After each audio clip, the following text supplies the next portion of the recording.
Meus amigos, sejam muito bem-vindos a mais um vídeo aqui no canal Poptopia. Eu sou o Daniel e hoje vamos para mais um vídeo de resenhas de saga, né? Aqui a gente tem hoje a saga do Homem-Aranha número 21. E vou te contar, hein? Vai ficar um pouco repetitivo, mas eu vou mais uma vez elogiar a saga do Homem-Aranha. Vou elogiar porque ela chegou naquilo que eu poderia considerar o estado da arte de uma edição de mix, onde te entrega histórias com 100% de aproveitamento. 100% de aproveitamento, sem sombra de dúvidas. São 144 páginas, capa cartão, R$ 39,90. Já vou falar as edições que compõem este encadernado. A gente tem Amazing Spider-Man 246, 247, 248, Espetacular Spider-Man números 83 e 84 e Marvel Team Up número 135. Isto posto, antes de fazer a resenha, eu quero te lembrar que o primeiro quadrinho da editora Poptopia está em campanha no Catarse. Você pode nos apoiar, porque Texas Kid My Bro está ficando pronto, vai ficar belíssimo. O link está na descrição do vídeo e você vai participar do surgimento, nascimento, da estruturação de uma nova editora de quadrinhos aqui no Brasil. Então não perca essa oportunidade, chegue junto. Recado dado, se você também gosta de conversar sobre quadrinhos o dia inteiro, os nossos grupos de WhatsApp, Telegram e Facebook estão disponíveis na descrição do vídeo para você se juntar a nós, a comunidade que mais fala de HQs no Brasil. Vamos lá! A saga do Homem-Aranha tem se tornado uma das minhas preferidas. Dentre todas essas sagas que a Panini coloca nas bancas, eu aprendi a gostar da saga do Homem-Aranha e cada vez mais a apreciar a escrita, o desenho, o conjunto da obra, né? E aqui eu preciso falar uma coisa que parece óbvio, mas o óbvio precisa ser dito. Esta é uma saga para leitores. E por que eu estou dizendo isso, Daniel? Porque eu vejo muita gente reclamar, por exemplo, de Marvel Team Up, como eu mesmo já reclamei em outras ocasiões, e confesso que eu começava a ler algumas histórias e não ia até o fim, mas a partir do momento que eu me propus a ler a história de cabo a rabo, a tentar entender, a minha chave virou. A minha chave virou e eu tive a sensação de que eu redescobri um mundo de oportunidades e de histórias muito agradáveis de serem lidas, de serem consumidas. Então, vamos falar sobre essa saga que, ao meu ver, não tinha nenhuma necessidade da Panini fazer uma segunda temporada, era só tocar o barco e deixar tudo acontecer. Mas eu imagino que depois de quase 2 anos, né, a saga vai ser interrompida no número 24, muita gente deixa de comprar porque não encontra mais os primeiros números. E aí a galera, quando virar um novo número 1, muita gente volta a comprar a saga. Essa saga, essa edição especificamente, ela continua os eventos mostrados na edição anterior, né? Então o Homem-Aranha ainda está muito preocupado com a identidade do Duende Verde, do Duende Macabro. Apesar do Duende Macabro ter sido dado como morto, né? Mas ele desconfia de que quem morreu não foi o verdadeiro Duende Macabro e ainda está lidando com o estado de convalescência, né? O estado de recuperação da Gata Negra que está no hospital. E esse relacionamento do Peter, né? Na verdade o relacionamento do Homem-Aranha com a Gata Negra é o que me incomoda. Não por ser mal escrito, muito pelo contrário, mas porque o tempo inteiro o Homem-Aranha sabe a identidade da Felícia, o Homem-Aranha conhece a mãe da Felícia, cuida dela no hospital, os enfermeiros sabem que o Homem-Aranha é o namorado da Gata Negra, mas ninguém sabe a identidade do Homem-Aranha. Ela namora com um cara que vive de máscara o tempo inteiro e em nenhum momento ela se preocupa em saber a identidade deles, enfim, dele, né?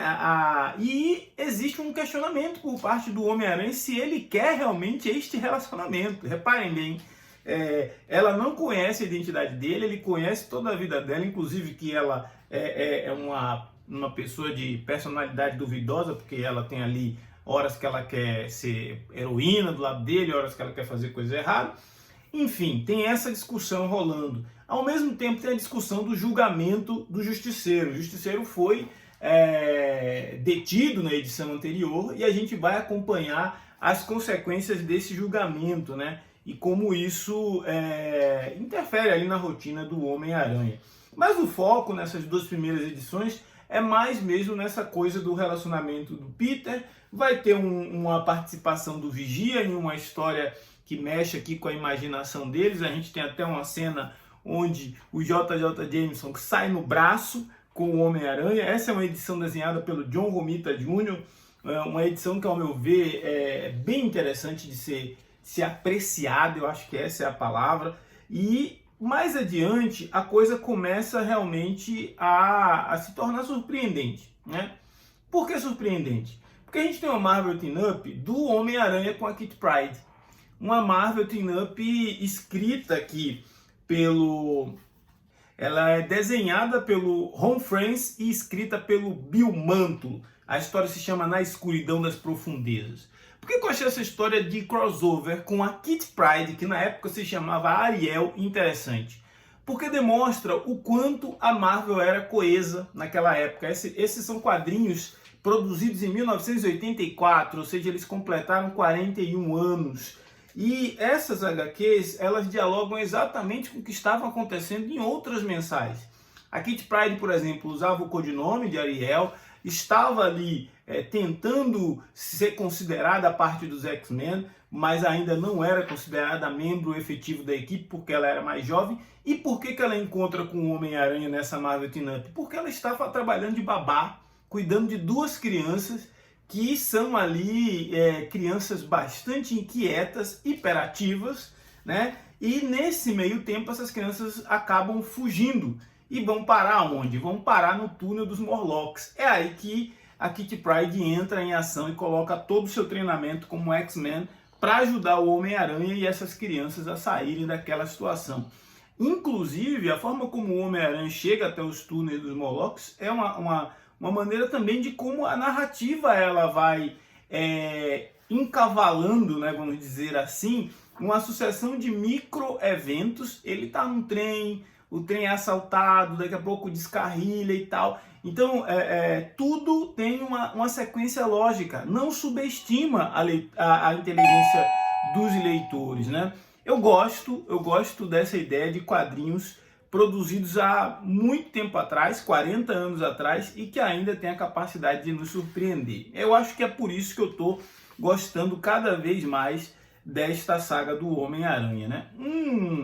Um passo adiante, a gente vai se deparar com uma história que ela é, até certo ponto, uma história meio macabra. Por que ela é meio macabra, Daniel? Bom, aqui a gente vai conhecer um político, né? Um político que é um vereador, né? Tentando ser eleito, e para isso ele quer passar uma imagem de cidadão de bem, de homem de família. Portanto, ele pega seu filho e leva-o para um comício. Seu filho é recém-nascido. Leva para um comício na ideia de que com um bebê no colo, a comunidade vai se sensibilizar a votar nele. Tudo dá errado. Esse personagem tem seu filho sequestrado e a partir daí o Homem-Aranha, o Clarim Diário, a mídia de Nova York entram em uma paranoia para buscar essa criança desaparecida. Acontece que quem sequestrou essa criança não é um bandido, não é um vilão, é uma mulher que perdeu seu filho. E olha só a camada de drama que a gente tem num quadrinho de super-herói. E que, indignada por perder seu filho, ela quer um outro bebê. Gente, é muita loucura você imaginar. Eu não vou falar o desfecho dessa história, apesar de ter tanto tempo que ela foi escrita, mas é surpreendente sim. E aí a gente volta para o começo, né? Onde essas investigações do Peter não só vão ajudá-lo a resolver a trama desse bebê desaparecido, mas vão levá-lo a um informante dele, que vai acabar fazendo com que ele descubra um esquema de venda de tecnologia para o então ressurgimento do Massa, um dos integrantes da gangue da demolição. E essa vai ser talvez a batalha mais heróica, a sequência mais heróica que a gente tem nesta edição. Porque lembra que eu falei do drama do bebê desaparecido? A gente pula do drama do bebê desaparecido para a história mais emblemática que o Homem-Aranha já teve, que é o menino que colecionava o Homem-Aranha, né? Essa é uma história famosa do Cabeça de Teia. É uma história onde a gente vai conhecer um personagem chamado Timothy Harrison a partir de uma matéria do Clarim Diário, que a matéria está intitulada O Menino que Colecionava o Homem-Aranha. É a partir dessa matéria, o Peter vai visitar essa criança, descobre essa criança tem uma doença terminal, está em um hospital, e a gente vê a mais sensível história do Homem-Aranha já escrita, né? A mais sensível, pelo menos de tudo que eu li do Homem-Aranha, que eu me lembre assim, talvez a que chegue mais perto seja Homem-Aranha Azul, ou aquela onde a Tia May descobre que o Peter realmente é o Homem-Aranha, aquela da fase do Straczynski, que eu nem sei mais se ela ainda sabe. O fato é que aqui a gente vai ver o Homem-Aranha humanizado, sensível, um Homem-Aranha disposto a ser altruísta, né? Por conta dele entender que uma pessoa que eu admiro muito, inclusive o menino que está doente, acaba ajudando o Peter a entender o seu papel como super-herói. Enfim, esse quadrinho pode estar sendo para muita gente uma bobagem, subestimado e tal, mas eu confesso a vocês que a saga do Homem-Aranha se tornou um dos meus quadrinhos regulares preferidos, né?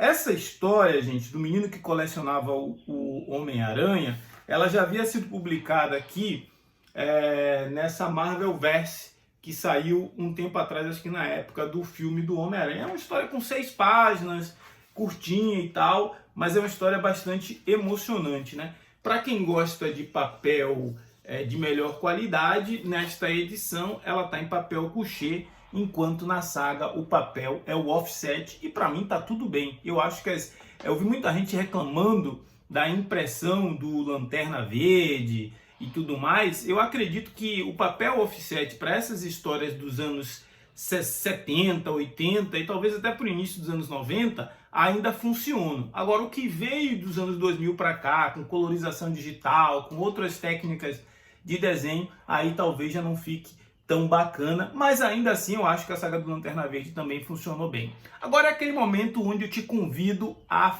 conversar, né? Você está curtindo a saga do Homem-Aranha? Vai embarcar na segunda temporada? Já leu essa história emocionante, o menino que colecionava o Homem-Aranha? Eu tô gostando pra caramba, ainda bem que eu não desisti dessa coleção e tô aqui conversando com vocês, porque afinal o canal Poptopia é a casa das sagas na Gibisfera.